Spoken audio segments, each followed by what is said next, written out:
One of the things I like about serving God and being a child of God is if I pay attention to the scriptures and what God is saying, it helps me to understand what's going on in the world around me, and even to a certain extent in the lives of people around me.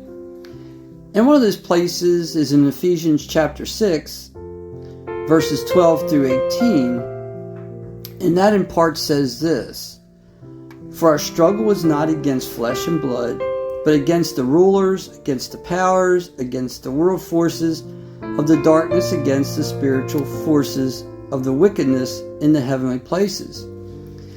You know, God here is telling us that the struggle, the disappointment, the frustration that you have with that other person is not just about them and the physical stuff that you see going on.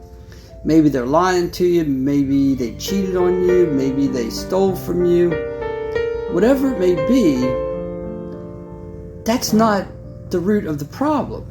Yes, it's a problem, it needs to be dealt with through the courts or whatever, but that's not the root of the problem. And if that's all we focus on, we're always going to be totally frustrated. We're not going to even know how to deal with it. But God's telling us here that it's more than that. It's about the powers of darkness. It's about people following what Satan wants them to do instead of what God wants them to do.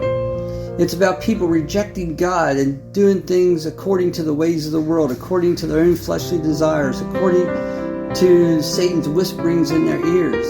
And even as Christians, children of God, we can do this too. Now, hopefully we don't do it too often, but we can do this too and follow the ways of the world. And that's how we hurt people sometimes. But God is telling us we got to look past that. We got to look past what we can see and look at what we cannot see. And the way that we deal with these issues is to pray, because that's what it tells us on down. With every prayer and request, pray at all times in the Spirit, and with this in view, be alert with all perseverance. And here's the key. We need to pray. We need to seek God's wisdom. We need to seek God's understanding. We need to seek His comfort and peace in these situations, focusing on the spiritual that can help the physical.